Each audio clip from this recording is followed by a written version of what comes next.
Hello and welcome to RunMichigan.com. Today we're pleased to be talking with former Rockford, Michigan High School cross-country and track great Dathan Ritzenhein. Dathan, who graduated from Rockford in 2001 and now lives and trains in Portland, Oregon, is one of the most successful distance runners ever to come out of our state. For those of you unfamiliar with some of Dathan's accomplishments, he is a two-time USA Olympian, multiple-time national high school champion, multiple-time Michigan High School state champ in both cross and track, and he set a then American record in the 5,000 meters back in 2009 with a time of 12:56. Some of Dathan's other PRs include 8:11 for 2 miles, 27:22 for 10,000 meters, 60 minutes flat for the half marathon, and 2:07:47 for the marathon. And for those Michigan high schoolers out there who ran at the cross-country state meet at MIS, Dathan ran that course in a time of 14 minutes and 10 seconds in his senior year. We caught up with Dathan recently in Chicago, where he was at to help promote the 2013 Chicago Marathon, in which he'll be competing this fall. Dathan, thanks very much for taking the time to talk with RunMichigan.com. Yeah, no problem. It's always nice to keep the fans back in Michigan, let them know what's going on with me, and luckily I'll be back here again in the Midwest. Hopefully have another good performance. There you go. You're not too far from home over there in Chicago, where you are right now, and where you've had a very good race last fall and hopefully again this year. Dathan, first of all, since we're catching up with you in Chicago, your race at the Chicago Marathon last fall was a huge step forward for you as a marathoner, running that personal best of 2:07:47, finishing in 9th place overall, and as the top American. Tell us a bit, first of all, how that 2012 Chicago Marathon went for you, and kind of how happy you were after that race with what you were able to accomplish there. Yeah, it was a huge breakthrough for me. I think I had kind of started dabbling in the marathon a little bit for about the past 6 years before that. Mm-hmm. That was I believe it was my 7th marathon, and I had kind of hadn't had a ton of success with it. I had some moderately good races, but nothing compared to what I had done, running 8:11 or 12:56 or 60 minutes. Those and so it was kind of frustrating for me, and just wasn't able to ever, really nail it. And so last year, coming off from I was finally healthy. I think that was really the biggest part. I was healthy all year long, and kind of came out of the track season full steam ahead, and was able to finally, finish strong and run a time that was much more, close to the times and the efforts that I'd ran at shorter distances. So it was really just, it was a huge breakthrough for me, and finally, I knew that I had it in me to be a marathoner finally. Right. Well, how much? Obviously, we're talking about 2012. It was quite the year for you in many ways. From the Olympic trials marathon, finishing just out of the places there, and then your success in qualifying for the Olympic team in the 10,000. How were you? Long year. Yeah, I mean that's a long, busy year. How were you able to stay focused throughout that entire year and able to race, so effectively in such a busy, high-profile Olympic year like that? Well, I think, for me, I was coming off from, 2011 was really a disaster year for me. 2009 was probably the best year of my career. I, broke the American record in 5K and got a bronze medal at the World Half Marathon Championships, and really was, finally, I was really peaking in my career, I felt like, at the shorter distances. And so I was we did some experimenting with some form changing, and I had some on and off injuries in 2010. But 2011 was just a complete nightmare.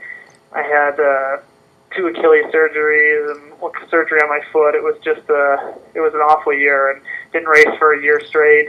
Didn't train much. I had some complications with surgery, some infections and things like that. So it was a nightmare of a year. So I think, coming into 2012, I wouldn't say I was fresh, but mentally I felt like I had a lot to kind of prove again.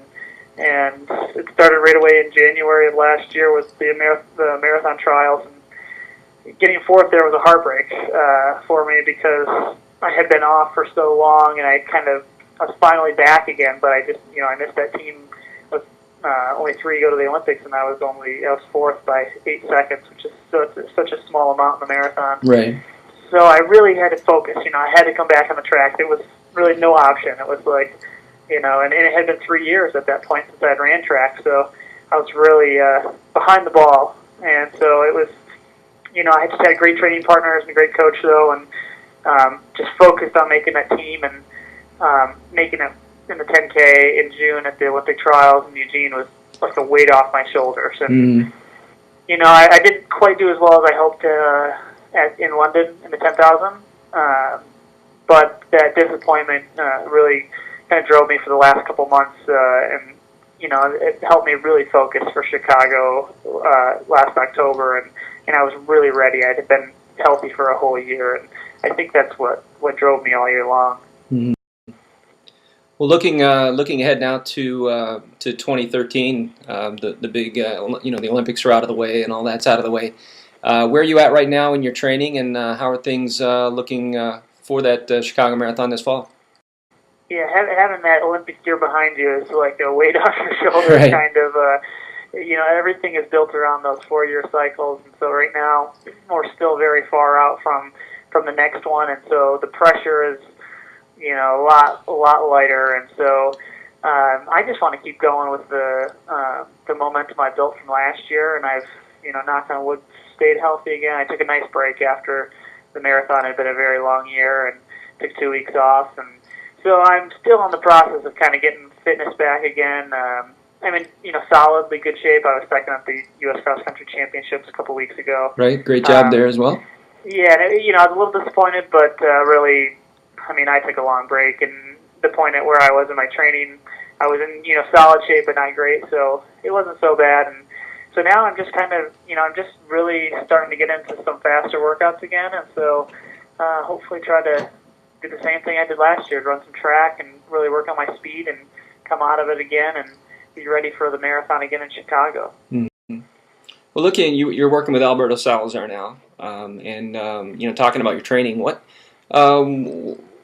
types of training do you think work best for you? Is anything new you kind of learned about yourself in the last couple of years? Yeah, I think the biggest thing that I took away from this past marathon is I know that Alberto, his training was very different from what I had done in other marathons, with the exception of the last Olympic trials, which were in 2007, which was probably one of my better marathons. It was very similar. I came off of a track season, had a very short build-up, but was healthy all year. And so for me, I just, the training with Alberto is a lot of intensity. We still do a moderately high amount of volume, about the same amount that I had done before with other marathons, but the workouts are faster, but less volume probably. They're not quite as long. I didn't do 20-mile tempo runs. I did a couple of longer workouts like that, but really keeping in the speed was important for me. It's not something that comes naturally to me. The endurance stuff's easy, so keeping that intensity, the hard workouts, really I think helped me a lot for the marathon. Well, one of your biggest strengths, probably all the way from high school, is your mental toughness. And do you think that intensity angle of it is kind of kept you sharp on that way, or helped you mentally?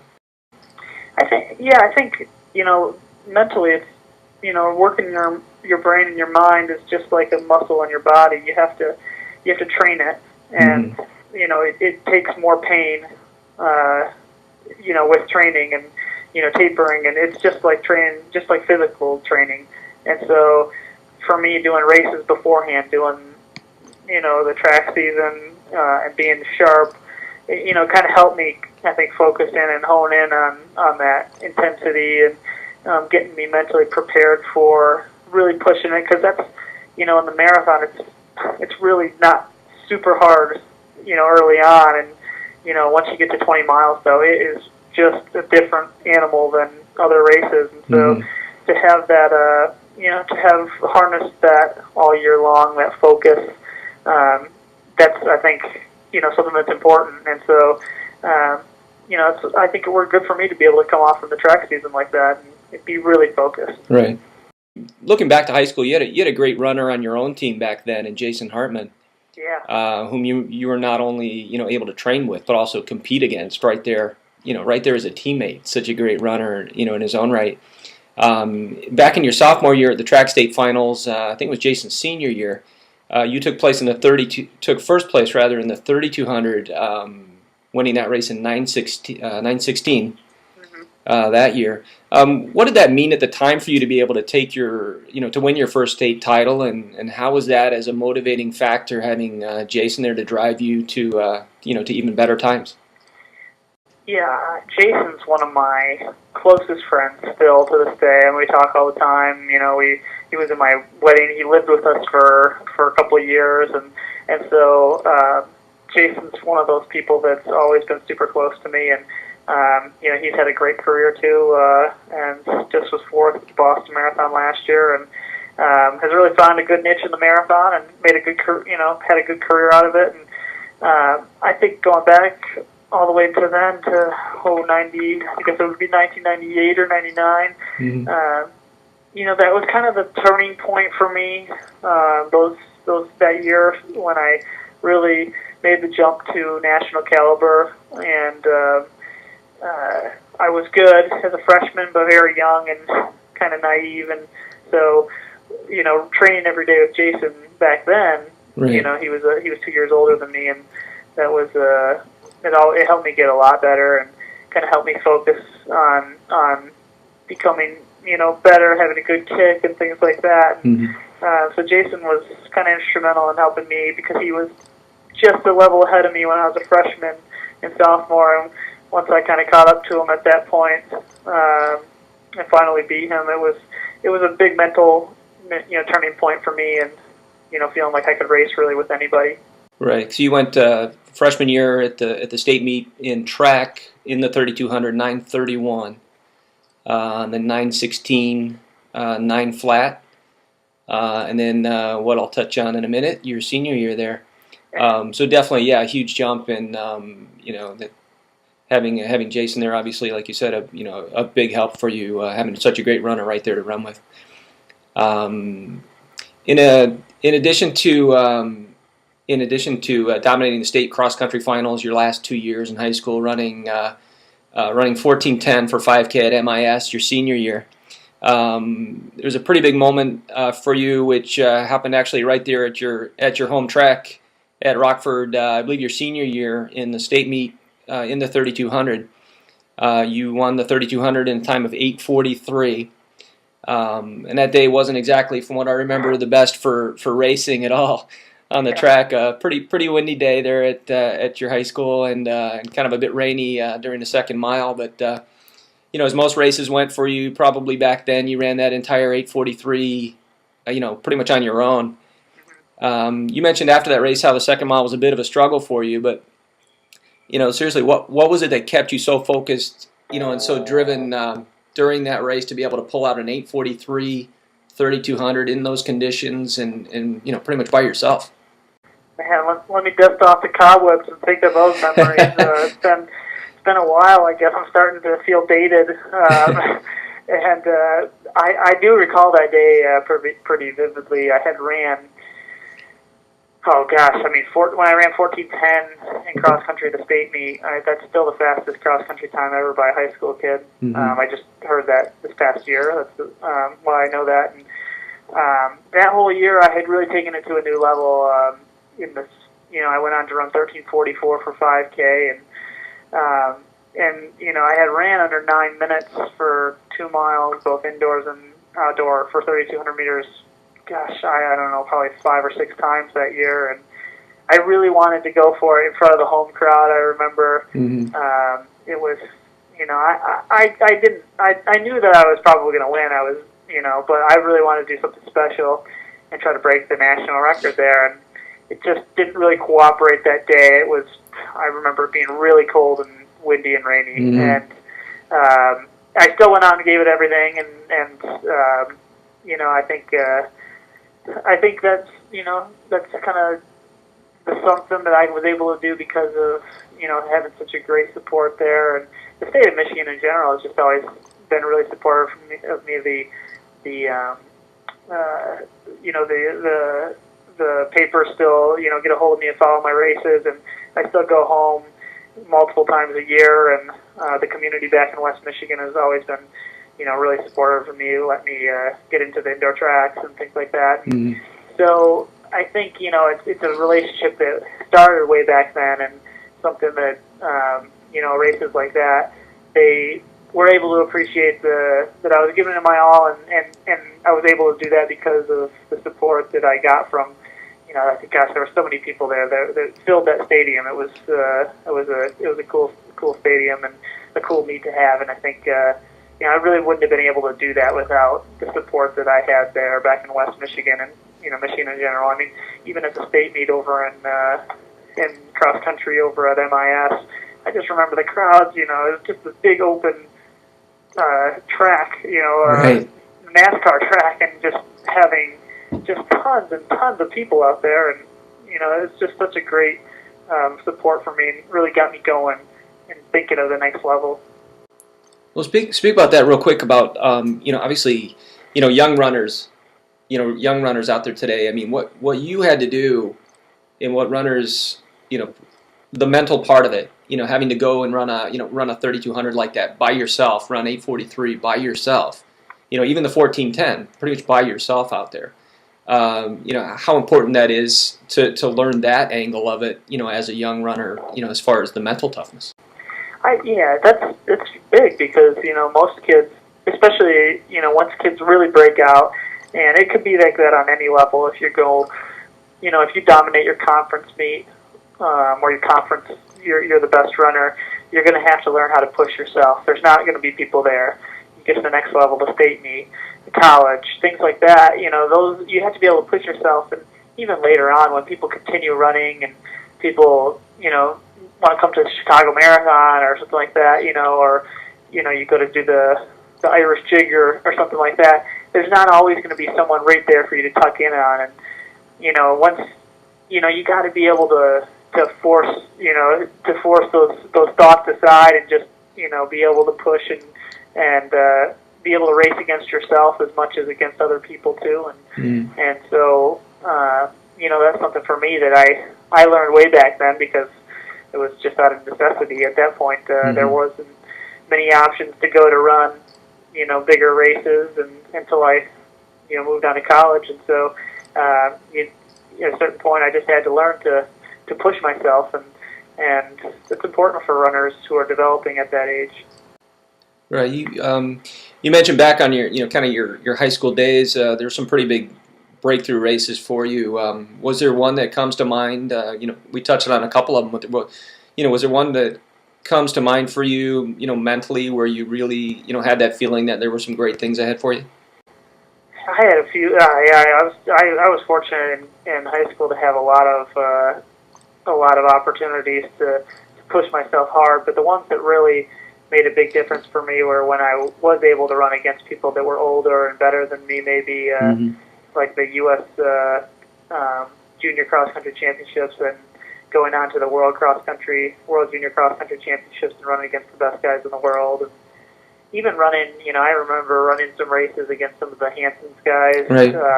And at the time they were older, but it gave me, that kind of confidence to be able to go and race them and be able to, hold my own at being a young, just being a young kid. Right. And so there was a lot of times where I'd say though going to the World Junior Cross Country Championships was a big eye opener for me. That was really the first springboard for me to international competition. The first time I raced Kenenisa Bikili, and the first taste of real international success that I had. And that started, that was my senior year in high school. Right. Well, you mentioned that race against the Hansons. I believe I think it was one summer you ran a 14:13 5K out. Like you said, against some old guys, at the time, and and that to me, I was at that event, and it was watching you do that, and it just it seemed like after that, then a lot of things followed there, where you gained so much confidence from that race that other things. Race, I recall it was brutally hot. Mm-hmm. It was just so hot, and I just recall being completely wiped out. I went for a big time, and I really faded hard the last lap, and it was something for me that was a mental turning point. I pushed myself probably further than I had ever pushed before because I had never ran a 5K on the track, and I went kind of to the well, and I went to, and it was so hot that it was maybe too early, and I was just cooked. And that was the end of the season. That was the last race that I did. I think it was after the state meet, and I think I came away from that, having 1 year left and knowing that I could push it that hard now, and I upped my training, and I raced harder, and I put it on the line so much more every year, or every time that next year, my senior year, and I think that kind of started there. Cool. Well, it's been like I say, it's been a while now. It feels like probably for you since you were back in high school here in Michigan. But other than the racing stuff, or including the racing stuff, what would be your kind of best memories of track or cross from back in the day here?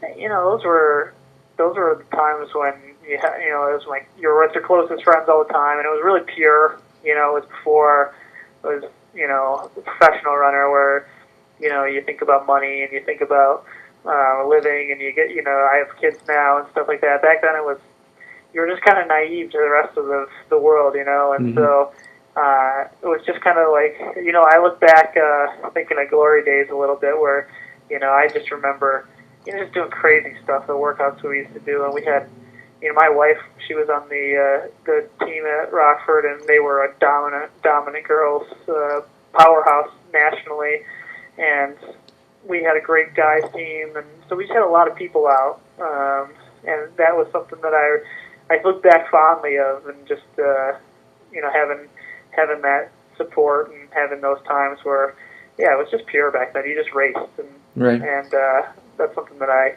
sometimes miss.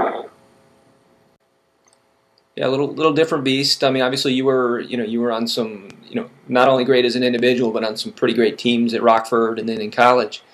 So yeah, a little bit different world now, but it seems like you made that transition pretty well. So, hey Dathan, thanks again for taking the time out from your time there in Chicago at the event this evening. Good luck with your training. Sounds like everything's going pretty well so far. And any races, prior to the Chicago Marathon this fall, you're going to be shooting for? Definitely, I want to try to follow the same kind of plan that I followed throughout last year, and focus kind of on track and the speed. And if I can qualify for the World Championships in Moscow this year at the same time as the Olympics were last year in August, so I'm try to follow that same path and just try to come off from that healthy and ready to go for those last couple months, and try to hit it out of the park in October in Chicago again. Cool. Like I said, things seem like they're on the right path for you, and best of luck in Chicago. And thanks again for taking the time to talk with Run Michigan. And nice talking to you. Great, thank you so much. And good luck with everything coming up. All right, cool, thanks.